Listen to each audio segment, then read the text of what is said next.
as an Earth-sized planet. This is not an Earth-sized planet. It is simply this planet going behind the star. But that's the size of the dip that we're looking for. And if we magnify this curve into this, we can see the scatter of our data. Now that when a planet goes past, it just simply throws everything off scale. But what we see here is the planet giving off light goes behind the star. It's an occultation. And we see that dip. That dip is about 80 parts per million. Earth, going across a star like the sun, blocks the light of 80 parts per million. So that's the sort of signal we're looking for. And this showed us immediately the instrument was working and it had the sensitivity to find Earth-sized planets. The other thing that's surprising here is you'd expect if the planet was giving no light, you'd see the starlight directly across here and it would not come up like this and then dip. Coming up means this planet is giving off light. And the more and more you see the phase come toward, like full moon, full phase, opposition, the more light you see. And that then gets cut off as the planet goes behind the star. Well, since then, of course, we've got more data. We can average more of the data down, and the red points here are that average. And so it doesn't come straight up and come crashing down. It comes straight up and come down. It has a break here. And the break is telling us that we're not dealing with just a simple system like that. We're dealing with a system where the planet's close enough, it actually distorts the star. In our solar system, the sun distorts the Earth. It pulls out tides. This planet is pulling tides out in the star itself, so you're seeing sort of a football-shaped object moving around. And you need, if you're going to understand the size of these planets, with this kind of precision, a precision of 10 parts per million, which is the kind of precision we usually obtain, you need to understand these curves very carefully. Okay, let's look at some data. This is some data here. This is a period of some 40 days, and we see the brightness of the star increasing. It is, these are parts per million, a couple of parts per million here, and we see a nice dip, nice regular dip, saying we've got something that's very, very regular, not a spot in a star. We can then fold that data, take all the transits, add them together. So here are the individual transits. We've detrended the light curve. We have the transits. Here's this first day, 10-day of data, which we obtained during commissioning, before science operations started. And there's a gap between commissioning and science operations. And so we looked at that data, we add that data up, we expand that data, and you see it coming along beautifully, comes down, it's almost flat. It is not V-shaped. V-shaped tells you right away one star orbiting another star. This is not one star orbiting another star. It's rather flat. It's got these little curves here. The little curves tell you that you've got a small object moving across a star. If you look at what we call limb darkening, you look at the moon, full moon, it looks flat. It looks like a penny. It's bright on the edge, bright in the middle. If you ever look at Jupiter through a telescope, that's not true. The center of Jupiter is very bright, the edges are very dark. That's called limb darkening, and the stars are all limb darkened in the visible. So what you're seeing then is the planet comes across the edge of the star, and it doesn't block much light because there's not much light from the limb of the star. It comes across the center, and it blocks more light. So it's not flat, it's not V-shaped, it has a very characteristic curve. This is the signature of a small object, a planet or a small star crossing a big star. We have a green curve here saying, let's go and look to see if there's any light from this planet. If there's light from the planet and the orbital period is fairly long, it's not a planet. It's a second star. So we can tell, is this another star? And the answer is, we don't see it. So it looks good to us. And you say, well, great, let's go and announce it. We got a planet. Well, we have a very long process of confirming. Part of that is to go to the Keck telescope and other telescopes and say, let's look at the radial velocity of the star. Do we see reflex motion of the star because the planet is going around it? If so, we ought to be able to measure it, and that's what we see. Here's some measurements at a large telescope. I don't believe this was Keck, but we have several telescopes operating. And the data is shown here.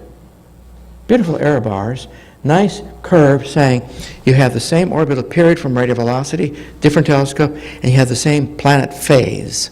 Everything's phased up. This is a nice confirmation you can announce. No, we can't announce.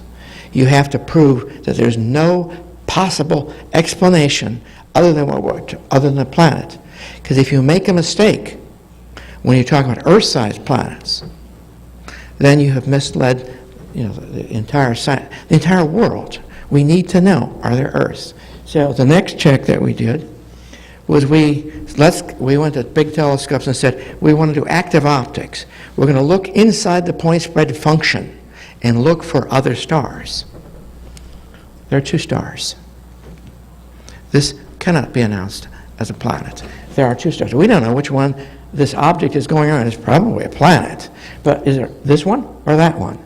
If it is this one, this object, that the light from that object falling into our pixels mean that we have the wrong depth. The object is obviously bigger than we think it is. So we just basically toss this one away. This is a candidate that didn't prove out. Someday we'll have the smarts to be able to tell which star it orbits, how big it is, and things like that. But right now, this is a warning. Half of everything that we think look like candidates aren't. They're false positives. So people will often ask us, well, why don't you, with your 700 candidates, show us all your discoveries? We don't have them. I'll show you what we do have in terms of discoveries. But generally, we spend a lot of time looking with big telescopes on the ground, trying to prove it's not a planet. And if we can prove that, then clearly we have gotten rid of a false positive. What's left are the things that are true, that they're true planets. We did find 5 planets in the few weeks that we had after the data started coming in. You need to recognize we're looking at a particular area of the sky, the Cygnus area. If you go out tonight and look straight up, Cygnus will be overhead. It's a swan that's flying through the Milky Way, and we look at one of its wings. We got the data, we got it reduced last summer just before those stars set. And so we only had a chance for a few weeks to look at those stars and confirm 5 planets. And these are the 5 planets we have confirmed. We're sure that if anybody else looks, they will be convinced that they are planets. What we see here are, what we see here are the stars. All these stars are bigger than the sun, which really surprised us. Stars bigger than the sun are rather rare, but they're all bigger than the sun. That's 40% larger, 80% larger. These objects, these black objects, are the size of the planet compared to the size of the star. And these are obviously Jupiter-sized objects. That one is a Neptune-sized object to scale. These are the nice transit shapes that we saw. And this one, of course, is the object's very small moving across that star. It's nearly flat in the bottom. So, great signatures. Orbital periods are very short, 3 days, 5 days. And the answer is we're looking at the first 33 days of data. You've got to see at least 3 transits. In 33 days of data, you're not going to have orbital periods of a year. No planets in the habitable zone. But this shows it works. This shows the ground-based telescopes can be made to work properly. This is difficult to do, even with the biggest earthbound telescopes.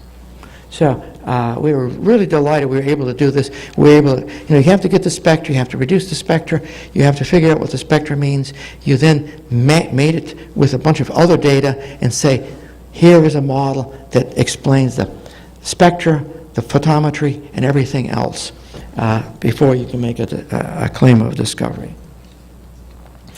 When we looked at the radial velocities of these objects, they're called Kepler 4b, 5b, 6b, 7b, because, of course, in this field of view, other astronomers, ground-based astronomers, had found 3 other major planets, Jovian-sized planets. So we've called ours, out of respect to theirs, 4, 5, 6, 7, 8.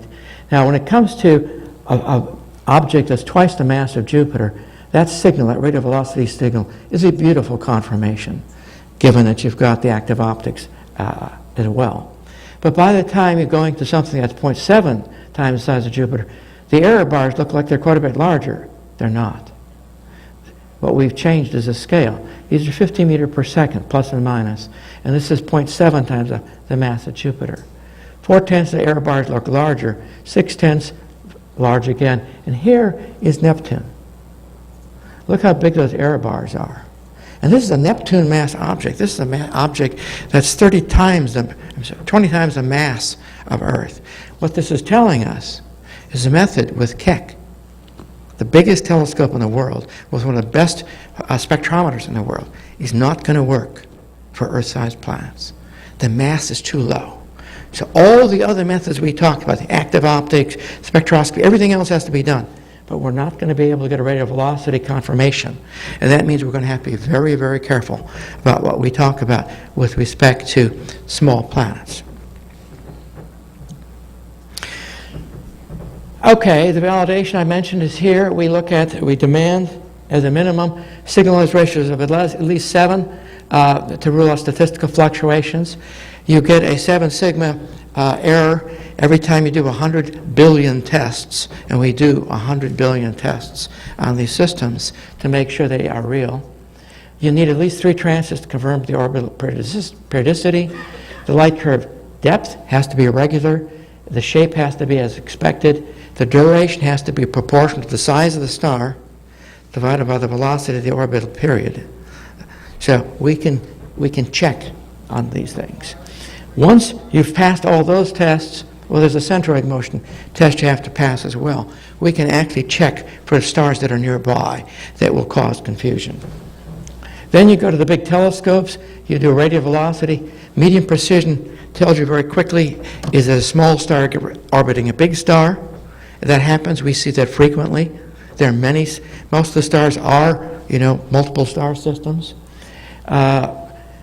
We get an upper limit on the mass if we don't find the mass of the companion. We have other methods that I won't talk about this morning, the Rossler-McLaughlin effect to confirm orbiting planets.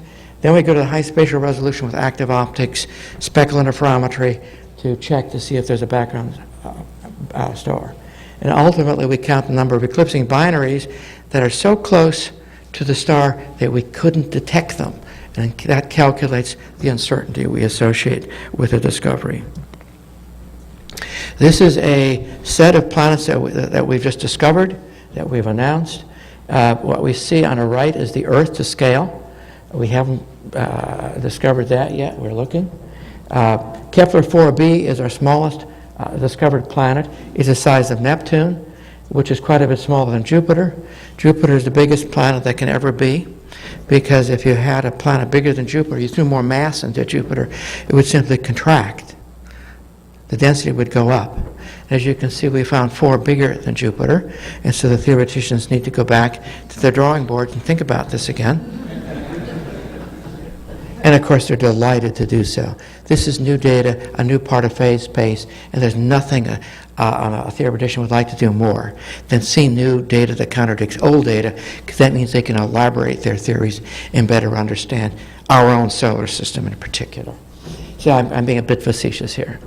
But if we look at Earth, density of 5.5, we look at Jupiter, density 1.3, greater than water.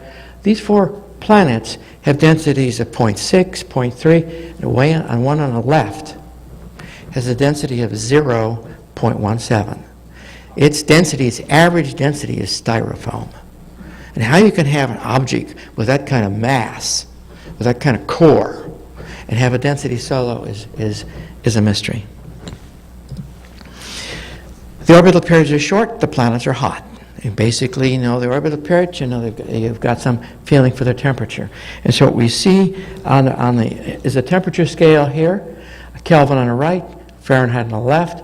We have Neptune at 60 Kelvin, Jupiter at 120 Kelvin, Earth at about 300 Kelvin, Venus at about 700 Kelvin. Venus, if you were on Venus, you'd be above the temperature of molten lead. So if you ever